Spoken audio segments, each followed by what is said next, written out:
Good morning my dear student. आज के video lecture में हम ड्यू फॉर ग्लैंड के बारे में डिस्कस करेंगे और बॉडी उद्दीपनों के प्रति कैसा बिहेवियर करती है उसके बारे में हम आगे डिस्कशन करेंगे। जो ड्यू फॉर ग्लैंड होती है वो आंट्स यानी कि चींटियों में पाई जाती है। यह ग्रंथि चींटियों में एक लेखकारी पदार्थ स्रावित करती है जो इसके डंक यानी स्टिंग भाग में स्थित होती है। इस ग्रंथि से स्रावित पदार्थ चींटियों की कतार में सहायता उत्पन्न करती है। चींटियों में भी अलार्मकारी स्रवण मैंडिबुलर ग्लैंड से स्रावित होते हैं।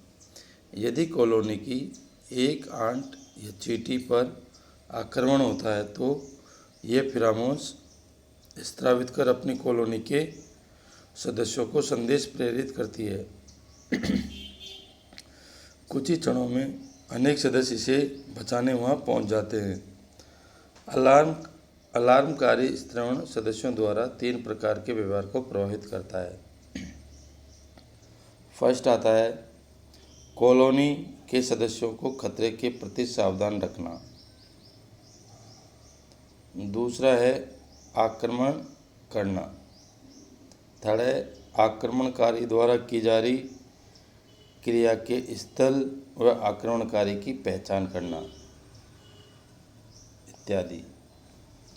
अब हम आगे कुछ टिप्पणियों पर कमेंट्स करेंगे कि इस फर्स्ट आता है इसमें टैक्सिस यानी अनुचलन।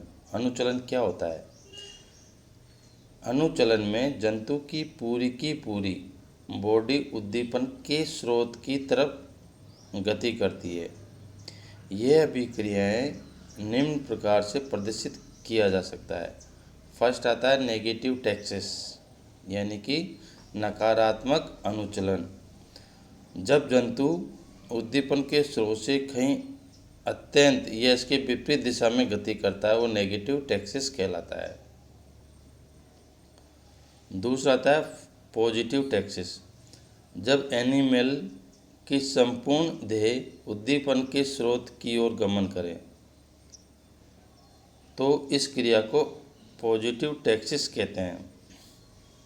टैक्सिस 2 प्रकार से वर्गीकृत किया जा सकता है। फर्स्ट आता है कीमोटैक्सिस।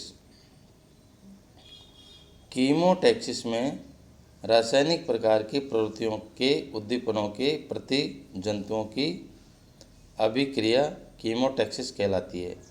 उदाहरण के लिए यदि जल के स्रोत में कुछ मात्रा में एसिड डाल दिया जावे तो वहाँ प्रवास करने वाले पैरामीशियम तुरंत ही अत्यंत गति करते हैं। एसिड के कारण पैरामीशियम का दूर जाना कीमोटैक्सिस को प्रदर्शित करता है। जैसा कि मैंने यह डायग्राम में भी प्रतिबिंबित किया है। नॉर्मल सॉल्यूशन में पैरामीशियम किस प्रकार से होते हैं और जब उसके अंदर हम कोई एसिड डाल देते हैं तो एसिड सॉल्यूशन में किस प्रकार से इनका मूवमेंट होता है ये प्रदर्शित किया गया है। और सेकंड आता है फोटोटैक्सिस के प्रति जंतुओं की अभिक्रिया फोटोटैक्सिस कहलाती है। यानी प्रकाश के उद्दीपन के प्रति जंतुओं की अभिक्रिया फोटोटैक्सिस कहलाती है। उदाहरण इसमें एग्जाम्पल आता है यूग्लिना,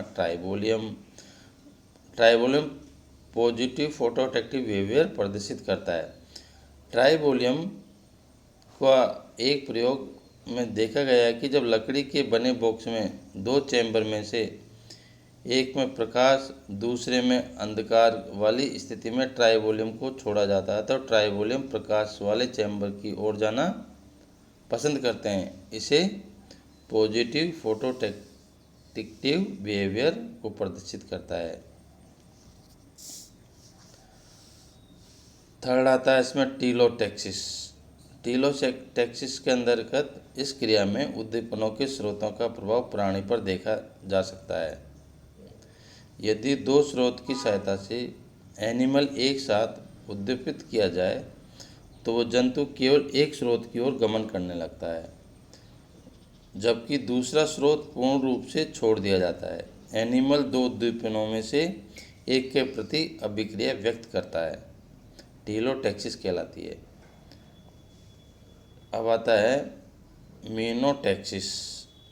यहाँ पर एनिमल का विन्यास किसी एक दिशा में निश्चित होता है, बल्कि उद्दीपन के स्रोत से एक निश्चित कोण पर इसका अभिविन्यास होता है। अतः जंतु का उद्दीपन के स्रोत से एक निश्चित एंगल पर विन्यास महत्वपूर्ण होता है, जिसे हम मीनोटैक्सिस कहते हैं। जैसे कि इसका एग्जाम्पल है हनी बी। हनी बी में मीनोटैक्सिस प्रकार का अभिविन्यास देखा गया है। खाद्य सामग्री के मिलने पर मधुमक्खियाँ एक निश्चित क्रम या निश्चित कोण पर विशिष्ट प्रकार का डांस या नृत्य करती है। इस प्रकार के बिहेवियर को देखकर अन्य सदस्य भी इस ओर आकर्षित होकर निश्चित क्रिया में भागीदार बनते हैं। अतः हनी बी का ये बिहेवियर मीनोटैक्सिस का अभिविन्यास है। नेक्स्ट आता है जियोटैक्सिस।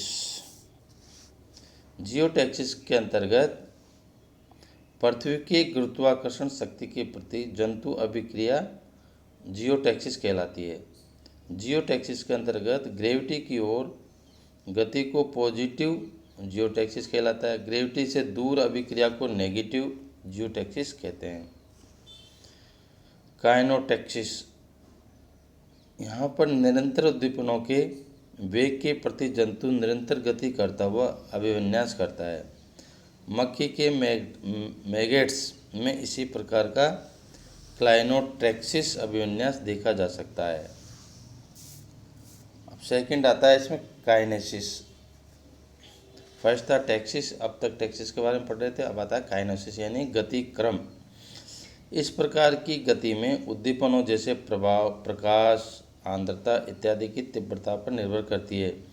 इस प्रकार की दिशा रहित गतियाँ जिनकी दर उद्दीपन की तीव्रता पर आधारित होती है काइनेसिस कहलाती है।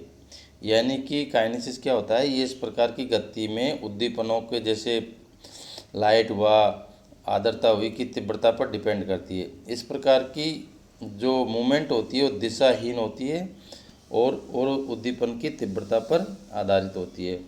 काइनेसिस दो प्रकार की होती है। एक तरह से ऑर्थोकाइनेसिस। ऑर्थोकाइनेसिस में इसमें जंतुओं की गति उद्दीपन के प्रति एक सीधे अक्ष में होती है तथा प्रदर्शित गति की दर प्राप्त उद्दीपनों की तीव्रता पर निर्भर करती है। जैसे इसका एग्जाम्पल है क्रिस्टेशिया वर्ग के एकमात्र स्थलीय जाति वुडलाउड्स अर्थात स्लेटर द्वारा दर्शाया जाने वाला काइनेसिस है। वुडलाउस नमी युक्त मृदा में पत्थरों तथा सड़े गले पदार्थों के अवशेषों के नीचे वास करते हैं तथा शुष्क वायु में रखने से इनकी मृत्यु शीघ्र हो जाती है। परंतु प्राय ये देखा गया है कि वुडलाउस को शुष्क वातावरण प्रदान करने पर वे इसे छोड़कर सीधे आर्द्रतापूर्ण स्थानों की ओर अग्रसर नहीं होते हैं। उपरोक्त तथ्य निम्न प्रक्षेपणों से सुलभता से सिद्ध होता है कि यदि वुडलस के सदस्यों को किसी शुष्क वायुयुक्त बर्तन में रखा जाता है तो ये दिशा रहित गति अर्थात गमन प्रदर्शित करने लगते हैं। गति का यह दिशा रहित क्रम तब तक चलता रहता है जब तक ये स्वयं सूख नहीं जाते। यदि इन जंतुओं को किसी आर्द्रतापूर्ण वायुयुक्त बर्तन में रखा जाता है तब ये आरंभ में तो गति करते हैं किंतु फिर शीघ्र ही स्थिर हो जाते हैं। थर्ड आता है यदि इन जंतुओं को एक ऐसी बर्तन में रखा जाता है जिसके एक अंत पर शुष्क वायु तथा विपरीत अंत पर नमी युक्त वायु उपस्थित होती है तब तक ये देखा गया कि शुष्क क्षेत्र में उपस्थित सदस्य सक्रिय रूप से गतिशील रहते हैं किंतु आर्द्रता युक्त क्षेत्र में पहुंचकर ये सदस्य असक्रिय हो जाते हैं। अतः सभी सदस्य आर्द्रतापूर्ण क्षेत्र में एकत्रित हो जाते हैं। अतः उपरोक्त ऑब्जर्वेशन से ये तथ्य निकल कर आता है कि वुडलाउस उचित एवं अनुकूलन आर्द्रतापूर्ण स्थान पर निर्देशित गति से नहीं पहुंच पाते हैं, किंतु अपनी दिशा रहित गति की दर में वृद्धि करके अंत में पहुंच जाते हैं। इस दिशा रहित गति की दर शुष्कता में वृद्धि दर आधारित होती है।